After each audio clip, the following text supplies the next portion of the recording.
Hi, I'm Alistair Weaver, that is ace test driver Jonathan Elfarlon. This is a BMW M5 Touring, that is an Audi RS6 Avant Performance, and this is Edmunds U-Drags. Let's get on with it.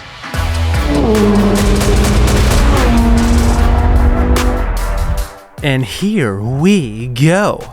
Today we have the 2025 BMW M5 Touring with 717 horsepower and 738 pound-feet of torque. It's running on Pirelli P0R tires.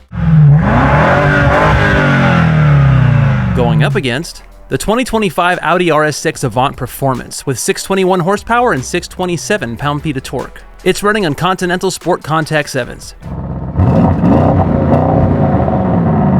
These two are going head-to-head in our Edmunds U-Drag track, which starts with a quarter-mile drag, then they hit the brakes, do a 180, and power back to start-finish. After the first run, we'll swap drivers and lanes and do it again. Do you love Edmunds U-Drags? Subscribe now and visit Edmunds.com, where you'll find all the info and inventory you need for new or used vehicles, including the famous Edmunds ratings. And if you're looking to sell, we'll even make you a cash offer for your car. 4 things to call out about the BMW M5 Touring. First, it's very heavy. It weighs almost as much as a Ford F-150 truck. 2, it's very powerful, over 700 horsepower. 3, it's spectacularly complex. And 4, it's very, very cool. A fast wagon is always very, very cool. So how do we set this thing up to go fast? Well, I've pre-configured M2 mode to give me basically maximum performance in everything from the hybrid system to the steering to the stability control, which is completely off. That's the only way of getting launch control to work. So left foot on the brake, right foot on the gas, that should activate launch control, release the left foot, and away we go. And then when I've got through the corner, got to remember to use the left paddle here, which should give me some extra electrical boost to fire me towards the finish line. It's big, it's heavy, it's complex, but it's also kind of fun. Let's do it. All right, I love wagons. RS6 is probably my favorite of the bunch. All right, so how do we launch this thing? So we have actually an RS button here. It allows you to set 2 presets to your liking. So right now, if I go into RS1, so drive is in sport.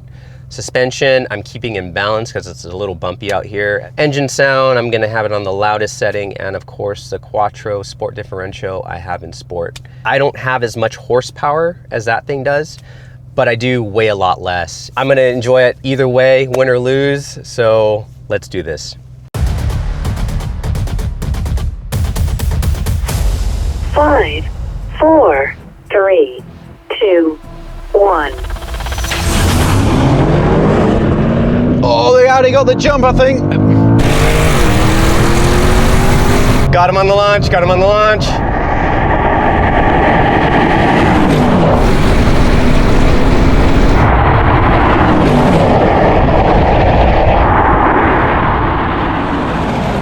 Now will the extra power of the BMW drag it back?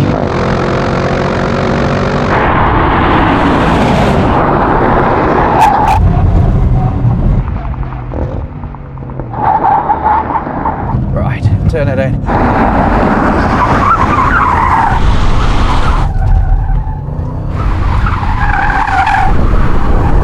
Nice and slow in, fast out with the BMW is the way forward.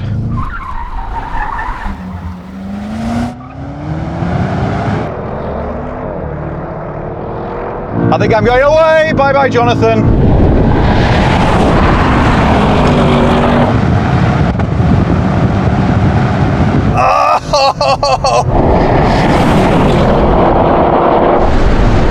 Oh yes.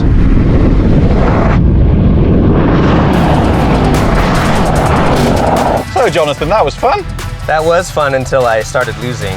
So you definitely got to jump off the line, but then I saw the BMW started to hold you back a little bit because it's got more power. But yeah, slow in, fast out, I think is the way with this, because it can be a bit of a handful if you get too aggressive with the throttle.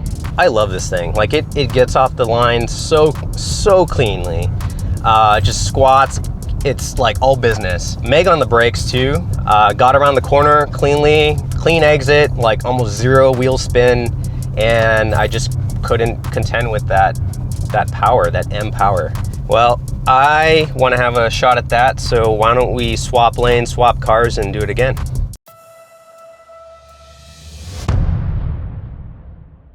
Okay, as much as I loved driving that Audi, I like winning a little more, so it's BMW time. So we have everything preset to M2. DSC is off, so stability control, there is no stability control.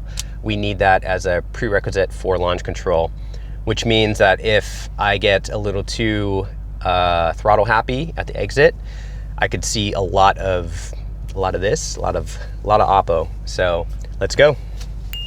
RS6 performance bits are actually significant because the turbos on this 4-litre V8 are actually bigger than they were in the original RS6, and that gives it 621 horsepower, but 621 horsepower is still 100 less than the BMW, but it does weigh 600 pounds fewer. How am I going to make this thing go fast? Well, there's not that much to do. Turn the stability control off completely. Then I've got an RS1 mode, which has basically got everything in sport, apart from the suspension, which we've knocked back to the balance setting, just because this is a very bumpy track. And then left foot on the brake, right foot on the gas, and away we go. Let's see if I can do anything to take on the BMW and all its brute force.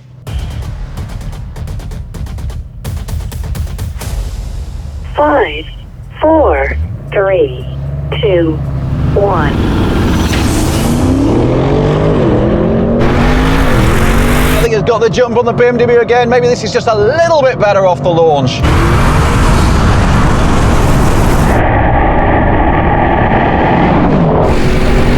But now I can feel his power coming. Right, Audi.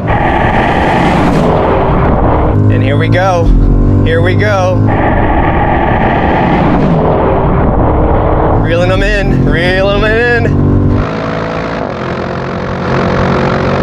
Let's nail the braking. Oh, here he comes.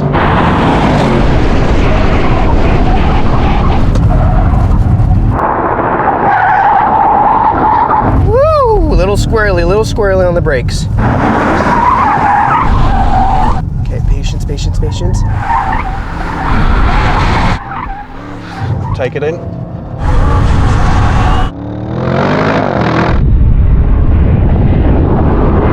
Here we go.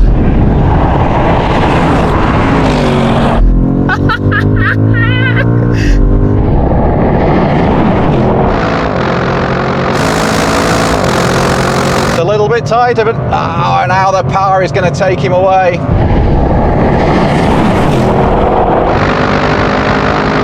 Bye-bye. Bye-bye.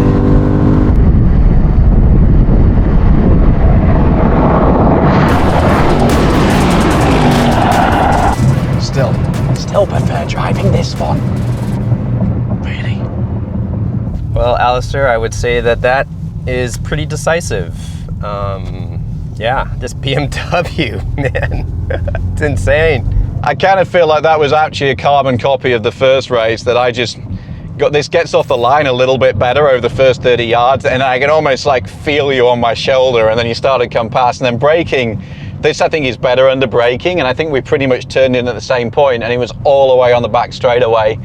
As soon as you get back in the power, and you can be pretty aggressive with the power in this, but it just, yeah, you just had too much grunt on the back straight. We were pretty much neck and neck coming out of the corner, and then you just went away. I knew that if we were even, then it was over.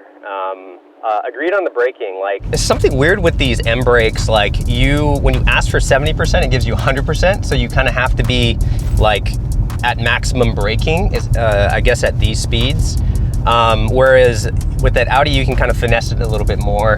The BMW seems to think it knows better than you, and it's going to give you what it thinks you should get, and not particularly what you asked for. I think that's beautifully put, which is a really odd thing for an M car. It's supposed to be, you know, the whole cliche, the ultimate driving machine. It's supposed to be helping, you know, it's supposed to be working with you and allow you to do whatever you want as a driver. And I always feel a little bit like that thing's driving me instead of me driving it. It's a blunt instrument. I mean, it's an incredible piece of engineering. It's phenomenally fast, but you do feel a bit removed from it. And this Audi, big and heavy though it is, you know, it just feels more agile. The steering feels more precise.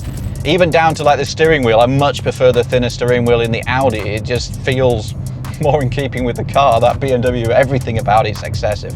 Anyway, this Audi, it's crazy to think that it's the end of its life. For me, this is still by far the best car Audi makes. In fact, this is on my top 5 favorite cars. I just think it's a family car. I know it's a ton of money, of course, but it just does everything so well. Well, that was thrilling. Here's the track conditions. And for the best numbers. 0 to 60 goes to the Avant at 3.3 seconds. Quarter mile is a tie at 11.5 seconds. Max cornering goes to the Audi, pulling 1.19 Gs. And the win goes to the M5 with a time of 32.8 at 140.4. For the official leaderboard, head on over to edmunds.com/U-Drags. The M5 Touring places on our leaderboard in 18th with its best time of 32.8 at 140.4. And the RS6 Avant is good enough for 31st with its debut time of 33.6 at 134.4. So Jonathan, the BMW won. Oh, we both like the Audi. I know. I mean, that's no surprise. I mean, look at the thing. How can you not like it? And then look at this thing and you're just like, well, it's fast. So there's that.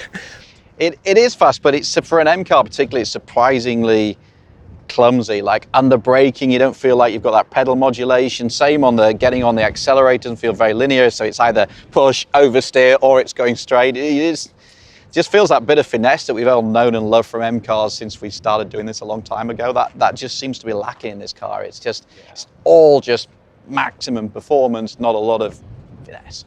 When you stick to a more simple formula like the RS6, it's just straightforward. You've got, V8 power, like no hybridization, no tricks. It's not trying to do too much. I don't know, it just makes for a better driving car. If you want it, but I mean, this would still be a lovely everyday car, long distance tool, comfortable, fast, all the rest of it. But this just gives you that little bit more visceral appeal, and crazy to think that it's approaching the end of its life and this is brand new. And yeah, and also the complexity of the hybrid system, the fact that you have to think about where the battery management and different modes, it's a bit stressful. Right, that's it for another Edmunds U-Drags. BMW, the clear winner, this time in sheer grunt performance, horsepower, hybridization, everything else saw off the iconic, for me, RS6. Thank you so much for watching. Be sure to tune in to more Edmunds U-Drags and check out edmunds.com for all your car shopping needs. Thank you so much. See you next time.